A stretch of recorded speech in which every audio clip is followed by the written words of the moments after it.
কালকে থেকে একটা খবর দেখলাম এবং মাথায় চক্কর দিচ্ছে। সেটা হচ্ছে ৩ সাংবাদিককে মারধরের পর বিএনপি নেতা বললেন, তোমরা লিখবা, আমরা পিডামু। আরিফুজ্জামান মোল্লা এই কথা বলছে।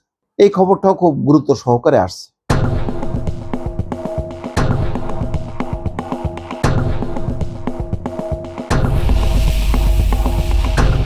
কালকে একটা চ্যানেলে ছিলাম, সেখানেও এই প্রসঙ্গটা আসলো। তো বললো যে ভাই এটা কি কেমন কথা। আমি বললাম যে এই আরিফুজ্জামান মোল্লা এটা কোন স্তরের নেতা? বিএনপির যদি স্তর করা হয়, প্রথম স্তর, দ্বিতীয় স্তর, তৃতীয়, চতুর্থ, পঞ্চম, এইগুলো হলো পঞ্চমও না, এই দশম স্তরের নেতা।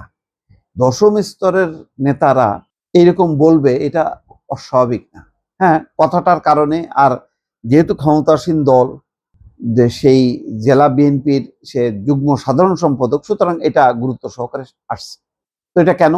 আমি বললাম যে ওই যে আমাদের পুরনো রাজনীতি, যে রাজনীতিটা আমরা এতদিন চর্চার মধ্যে ছিলাম, সেই রাজনীতি কি শেষ হয়ে গেছে? সেগুলি শেষ হয়নি।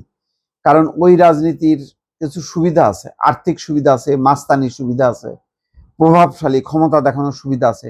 সেই সুবিধাগুলো সঞ্চারিত হয়েছে যারা অন্য রাজনৈতিক দল, বিশেষ করে এখন যারা ক্ষমতায় আছে তাদের মধ্যে। সেটা তৃতীয় স্তরে, চতুর্থ স্তরে, এইসব লেভেলে কয়জন এমপি মাফিয়া হয়েছে?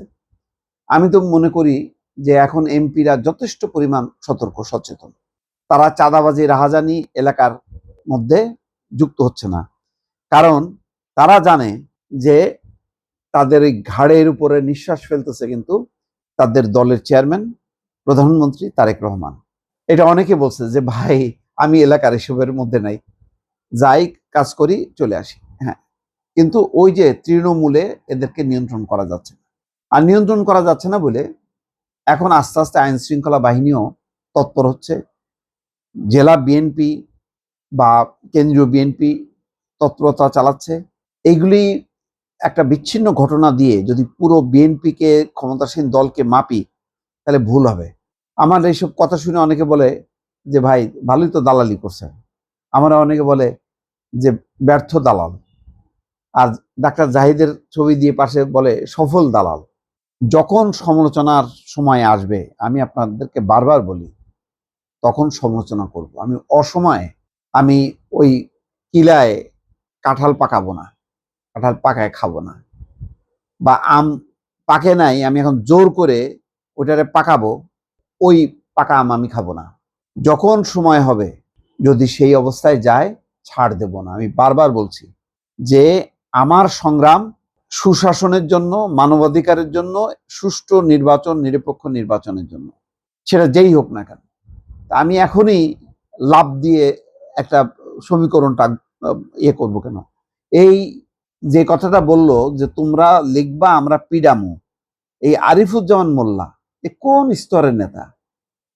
যে তারে বিশাল একটা, হ্যাঁ, সংবাদ শিরোনাম করে, এটা তো ভালো, বেশ আকর্ষণীয় খবর, অনেকে পড়বে, দেখবে যে ওরে বাপ রে বাপ, ভালো একটা সচেতনতা। আমি বলবো না যে নিউজটা করে খুব অপরাধ করছে, তা না।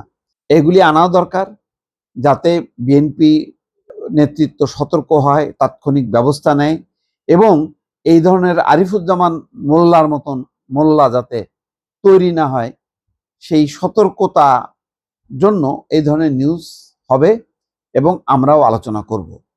কিন্তু এইটা দিয়ে পুরো বিএনপির চরিত্র বিশ্লেষণ আমাকে দিয়ে যদি বলেন করতে, আমি সরি টু সে সম্ভব না।